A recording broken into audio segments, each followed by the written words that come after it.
Como ser abençoada? Vivendo nas bênçãos do Senhor. Princípio número 9. Vivendo nas bênçãos do Senhor. Na semana passada, aprendemos o que irá bloquear as bênçãos de Deus: maldade. Mas o que dizer do mal feito contra nós? Não resistindo ao mal, e ao invés disso recebendo-o, permitindo que aumente. Estou falando sério? Sim, com certeza. Devido ao que eu finalmente fui capaz de entender, que é para que o mal seja completamente destruído, ele deve primeiro aumentar. Leia devagar o que diz o Salmo 92, versículos 5 a 7. Quão grandes são, Senhor, as tuas obras! Muito profundos são os teus pensamentos. O homem brutal não conhece, nem o louco entende isto.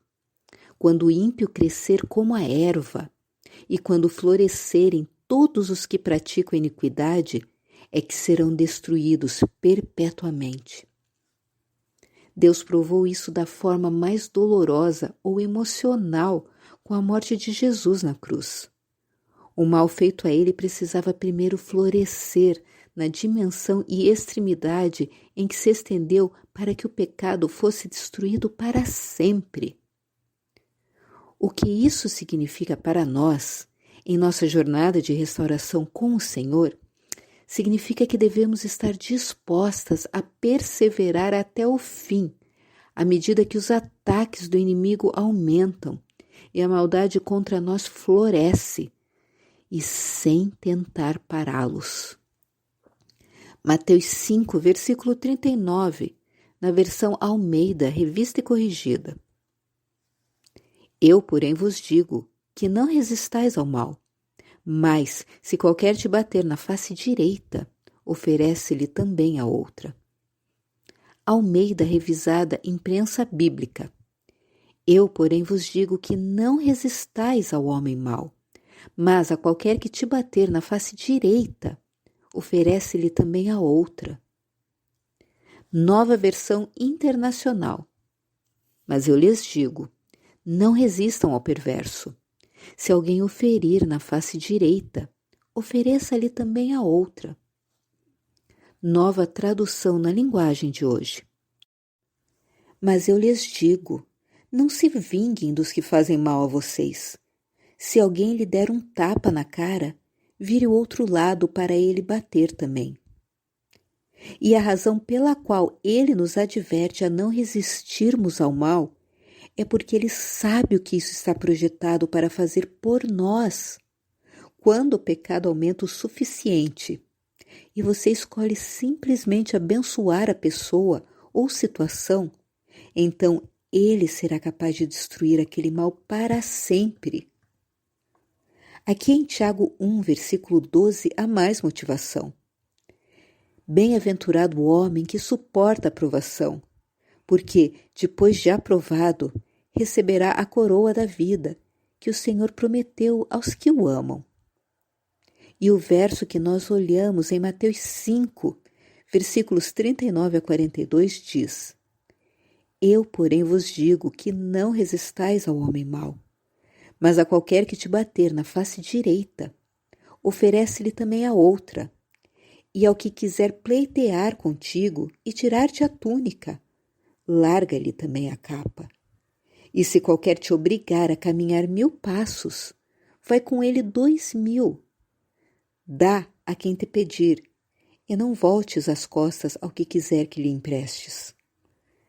Assim, este versículo explica que depois de não resistir ao mal, você pode aceitar aquele mal, oferecendo a outra face, caminhando 1 quilômetro a mais e dando a capa junto com a sua túnica.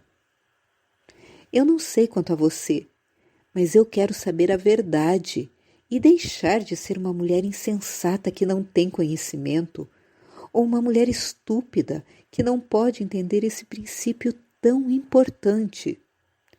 Se eu estou confiando no Senhor para que todo o mal contra mim cesse, Então eu tenho que estar pronta e preparada para não resisti-lo. E enquanto ele está acontecendo, ficar profundamente escondida nele, a fim de verdadeiramente abraçar o mal, como Jesus foi capaz de fazer. É aí que o mal será destruído para sempre. Por outro lado, quando aceitamos um pensamento errado, que permitimos que entrasse em nossas mentes através do que ouvimos, lemos, ouvimos, então nós contemplamos o pecado, o que vai dar a luz ao pecado. O versículo seguinte lança luz sobre como isso começa de uma forma pequena, mas depois finalmente dá a luz a algo que vai ser como se estivesse realmente vivendo e respirando em nossas vidas. Tiago 1, versículos 13 a 15. Ninguém, sendo tentado, diga: de Deus sou tentado, porque Deus não pode ser tentado pelo mal e a ninguém tenta. Mas cada um é tentado quando atraído e engodado pela sua própria concupiscência. Depois, havendo a concupiscência concebido, dá à luz o pecado, e o pecado, sendo consumado, gera a morte.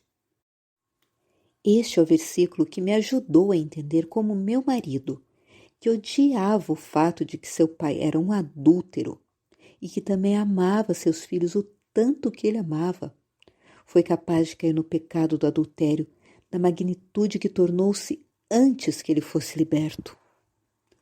Quando eu comecei a ler este versículo, imaginando quem realmente diria que estão sendo tentados por Deus, pensando que isso era um pouco ridículo, eu fui levada a pesquisar na língua original.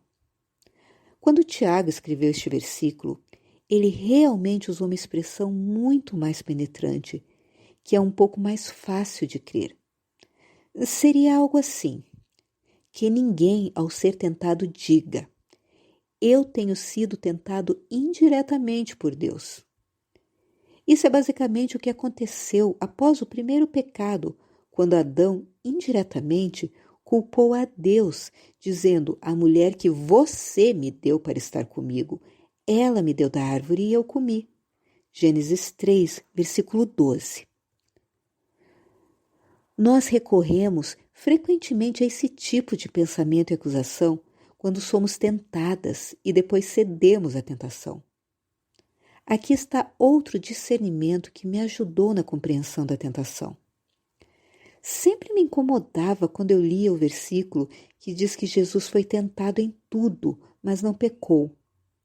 Eu não podia imaginar Jesus sendo tentado por nada, porque eu não entendia o real significado da tentação. Então eu busquei a Deus sobre isso. O exemplo que ele me revelou foi algo assim.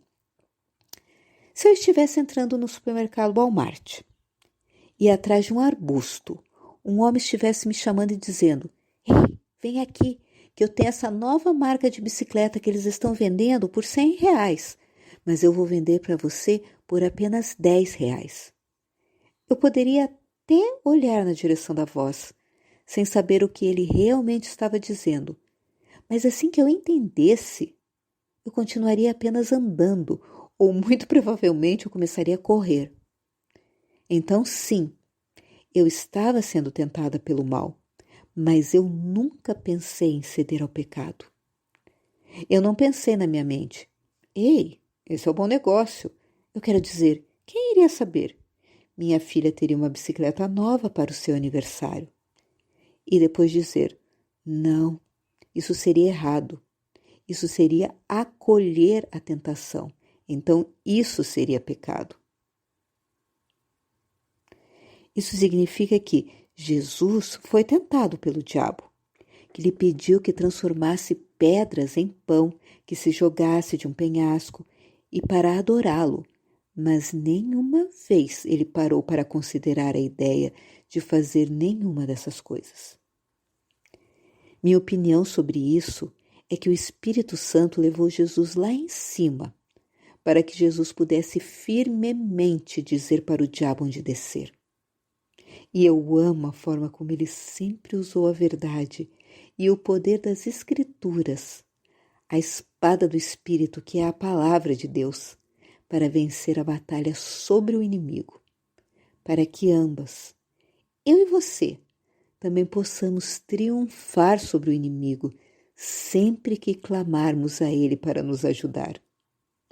Isaías 58, versículo 11.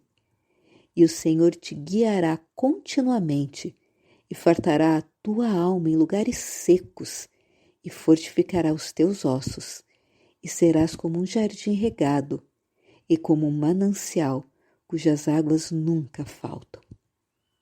Até a próxima semana. Viva nas bênçãos do Senhor.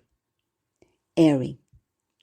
O meu amado é meu e eu sou dele, porque eu estou doente de amor.